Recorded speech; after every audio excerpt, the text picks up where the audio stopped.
Have you ever walked into a bookshop and thought, I wish I could write a book, but maybe I've left it too late? If you want to know how to write your first novel after 40, 50, 60, or even 100 and beyond, then stick around. I'm Caroline Mitchell, a New York Times best-selling author with multi-million book sales, and I'm published by Penguin Random House. Life is busy. You're juggling work, family, responsibilities. The dream of writing a novel might feel like something you should have done in your 20s, when you had more energy, more time, more freedom. But here's the truth. Your age isn't a barrier, it's your greatest strength. Everything you've lived through, the wins, the heartbreaks, the jobs you've loved and hated, and the places you've travelled, the people you've met, loved and lost. All of it is the most incredible writing fuel. Guess what? You don't even need to catch up. You have been walking towards this moment all of your life. Age isn't a hurdle when it comes to writing. It's a superpower. Elizabeth Gilbert once said, writing isn't like dancing or modelling. It's not something where if you've missed it by the age of 19, you've finished. It is never too late. Your writing only gets better as you get older and wiser. So why is your age your greatest writing asset? Well, let me tell you a little about my own journey. I was 43 when I self-published my first book. I was 45 when I got my first book deal with a digital-first publisher. Now, at the age of 55, I've signed a 2-book deal with Penguin Random House. And as I've said, I've sold millions of books with number ones in the UK, US and overall Australian charts. I'm a New York Times, USA Today and Washington Post bestseller. My books have been published in paperback, hardback, audiobook, even adapted into a digital gaming app and optioned for TV. But here's the thing. I started with nothing. No contacts, no clue how the industry worked. And yet, here we are. But this isn't about me. It's about showing you how possible this is and how this could be the best decision you have ever made. And you're not alone. So many authors didn't publish until later in life. Why? Because age brings perspective. It brings authenticity. You have a goldmine of experiences in your head waiting to get out. When I joined the police later in life, I saw it firsthand. People in need looked at me rather than my much younger tutor. Why? Because I had life experience. I could empathise. I understood. And that counts in policing, in writing, in everything. Now, you might be thinking, what about AI? Isn't that all going to take over anyway? No. If anything, it's more important than ever to have real human stories. Think of AI like that much younger tutor of mine. It's got billions of words in its system, but it can't compare to you. Humans have told stories since the dawn of civilization. It's in our DNA. And where do these stories come from? Real emotions, real lived experience. Sure, AI can paste words together, but it can't write your story because it hasn't lived your life. And you, my dear, have lived. Publishers need your stories now more than ever.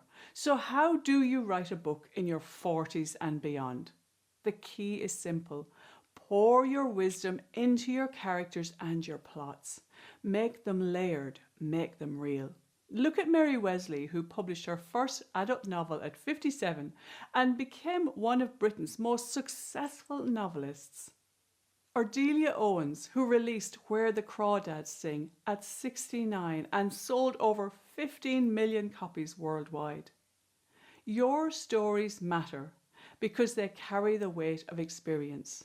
Think about that nosy neighbour always peeping through her curtains, or the elderly man in Lidl adding up the cost of his shopping in his head because money has been tight since his wife died. Did you see those characters? Did they make you feel something? That's emotion. That's story fuel.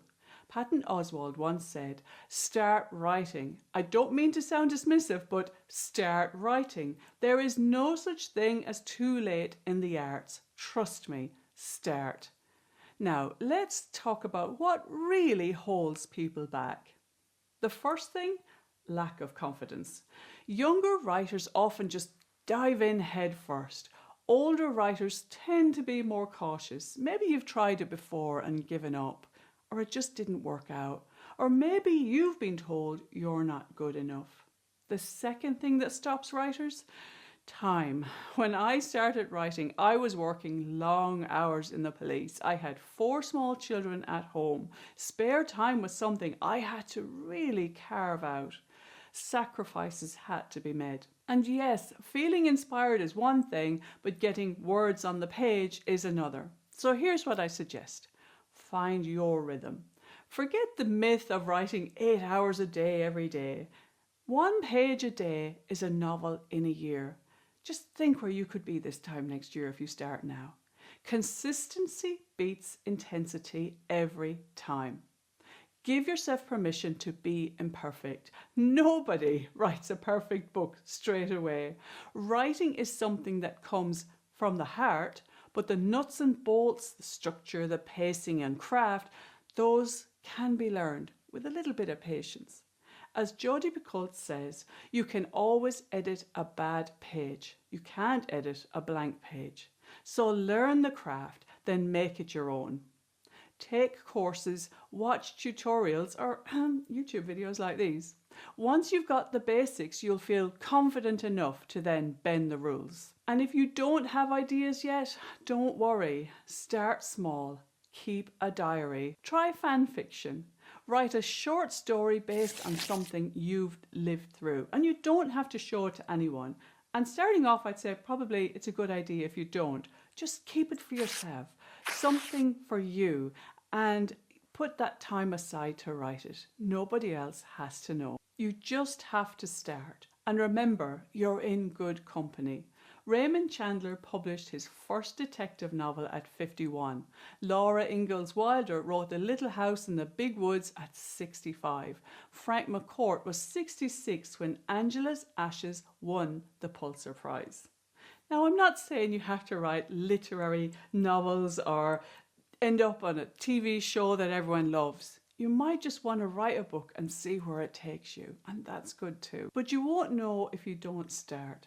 As Margaret Atwood once said, a word after a word after a word is power. So here's the bottom line. Your age isn't a disadvantage. It's your strong foundation, the decades you've lived, the lessons you've learned, the wisdom you've gained. All of it is waiting to find a home in your novel. And you should be moved by your characters. And I always say, when you write, you have to feel real emotion inside. People don't just write stories. It comes from something within. Just don't wait another year thinking that it's too late. It isn't. All you need is a pen and paper. So start sketching out some ideas. Create some characters. Enjoy the creative process. It's so good for your mental health too. Pick up your pen, open your laptop, write the story that only you can tell. Or as they say, write the story you want to read, because who knows where it will lead. And if you want more writing tips or you want to get going with my course, subscribe and check out the links below.